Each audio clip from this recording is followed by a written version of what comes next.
This is an Australian Living Labs Innovation Network presentation. Our mission is to promote Living Labs in Australia, develop the practitioner base, and foster collaboration opportunities with Living Labs everywhere. Today we're talking with Professor Lars Cohen, who's at the University of Melbourne and is also the inaugural City of Melbourne Chair of Resilient Cities, and with Professor Annica Kronsell, who is visiting from Lund University and is a political scientist. We'll be discussing their project Governance of Urban Sustainability Transitions, which investigated 50 urban living labs in Europe.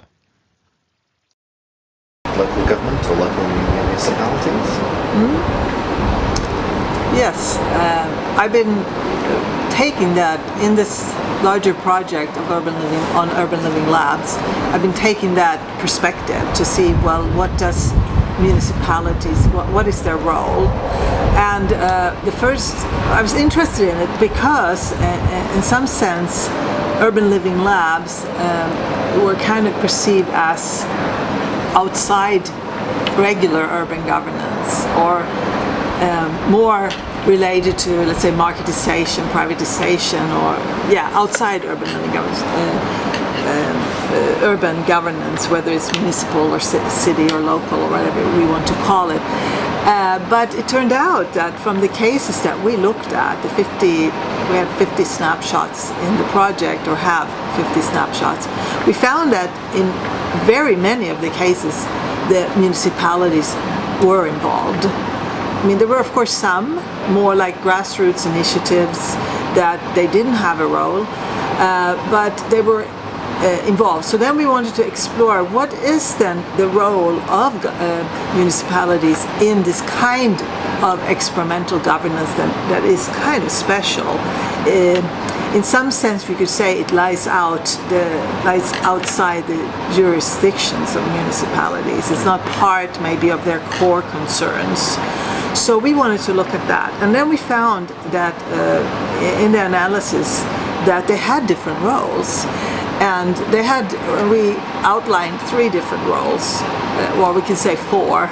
The 4th one was non-involvement, really, or we didn't call it no involvement because, I can't go into that, but non-involvement. But then the strongest role of the municipality was in being a promoter.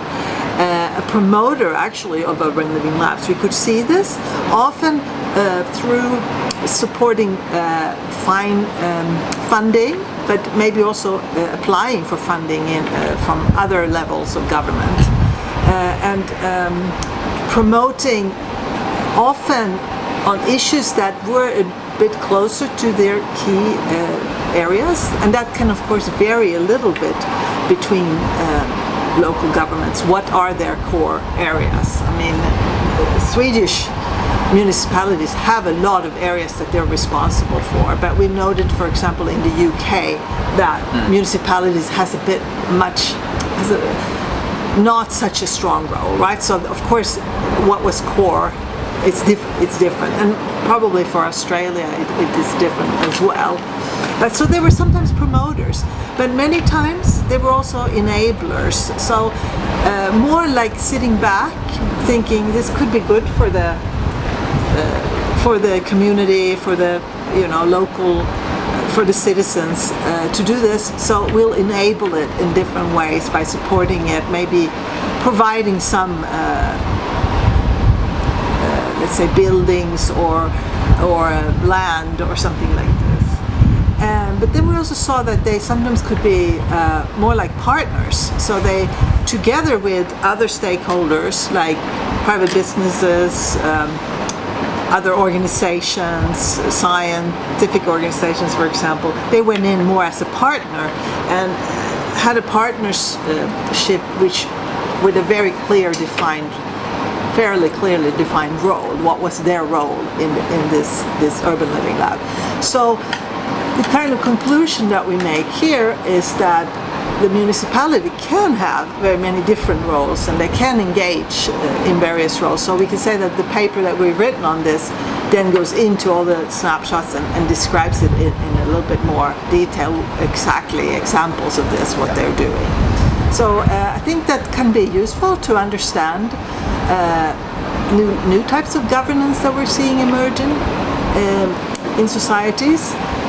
Another thing that we noted with this work is that although the countries that we study, UK, Netherlands, Austria and Sweden, actually have fairly different local governance systems they're actually representing 3 different kinds of local governance structures. Like Austria is a federal state, so it has a different kind of structure.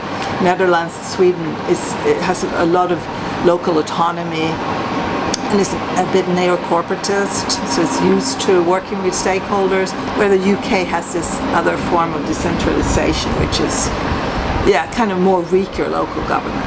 But even though they are so different, we found that in all the urban living lab cases which we took from these countries, so the 50 cases we have, they're spread pretty much over these countries, that we found urban living labs in all the categories. So we found that also UK local governments could be promoters, they could be enablers, and not just partners, so to speak. So we found evidence that these different understandings could be useful. So we were happy about those results in the sense that. Was there any evolution? Do people sometimes start as enablers and then move to promoters? Well, that's a very good question, because this is what we saw, that as urban living lab as they evolved, and it also depended on when you made the study, so to speak, because when you do study an urban living lab, if you go in and study it, you do it in that one time. And some projects were actually quite long, but as urban living labs are normally a few years, but we did find that there were some that were long and they were a little bit more difficult to define, and we did see evidence that the role changes, yes. So you could be a promoter in the beginning and then kind of more leave it to other actors, or the role could change so that you were even going totally out of the collaboration and sort of being a non-participant in it, if you from the municipal point of view, if the project could run by itself, so to speak. So those roles, this is just kind of a framework to think about different ways that municipalities can be involved, so we couldn't really see very clear lines.